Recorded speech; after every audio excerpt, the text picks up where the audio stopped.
और student, last lecture में हमने payment of dividend, dividend warrant manually पढ़ा था।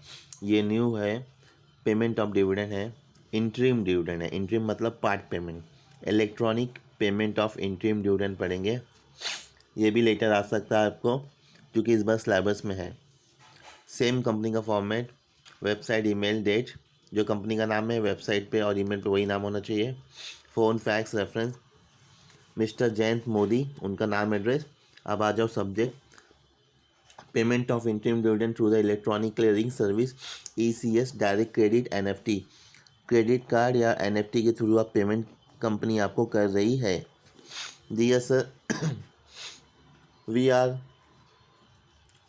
pleased to inform you that the board of directors of the Guru Sai Auto Limited in its meeting held on Thursday 28 March May 2019 has declared interim dividend, that is ₹1, that is 10% per equity share of the face value of 10 each।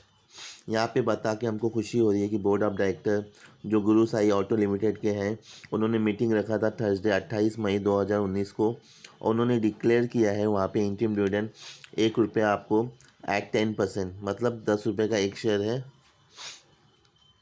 तो उसके हिसाब से आपको 10% यहाँ पे हम interim dividend देंगे। As per the instruction given by you either in person or through the depository participation. आपको हम इंस्ट्रक्शन दे रहे हैं एक पर्सन होने के नाते, या depository participation DP। We have the remitted the amount of aforesaid interim dividend to your banker for the crediting. हम जो वो अमाउंट है इंटरिम डिविडेंड का, हम आपको रिमिटेड मतलब ट्रांसफ़र कर रहे हैं आपके अकाउंट में, bankers for the crediting your bank account. That is dividend will payable by the electronic transfer. Your company has complete with all provision relating to a declaration the payment of dividend। आपकी company ने dividend को लेकर जो भी payment है, जो भी provisions है, वो सब कंप्लीट कर दिया है। डिटेल यहाँ पे दिया है student. Equity share number 1, equity share held record 500। Dividend per share कितना है? 1।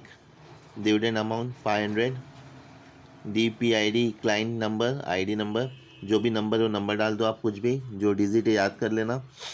Date of the remittance, transfer की डेट क्या है? 6 जून। बैंक अकाउंट आपको देना है। इसके बाद कंपनी बोलता है please verify the credit of amount in your passbook statement of account. आपको अपना पासबुक पे एंट्री करके वेरीफाई करना है कि पैसा आया कि नहीं आया। As per the provision of the income tax act 1961, no tax is required to be deducted at source of in respect of the dividend payment, but dividend distribution tax has been paid by the company as per the income tax act जो 1961 है, उसके हिसाब से कोई भी dividend pay tax नहीं लगेगा। लेकिन जो डिविडेंड पेमेंट डिस्ट्रीब्यूशन टैक्स जो होता है वो कंपनी ने ऑलरेडी पे किया है, मतलब आपको जो डिविडेंड मिलेगा उस पर टैक्स नहीं है। जो भी टैक्स है वो कंपनी ने ऑलरेडी पे किया है। Thanking you, your faithfully Guru Sai auto limited. Signature Jiten भाई M गांधी, जो कंपनी के सेक्रेटरी हैं।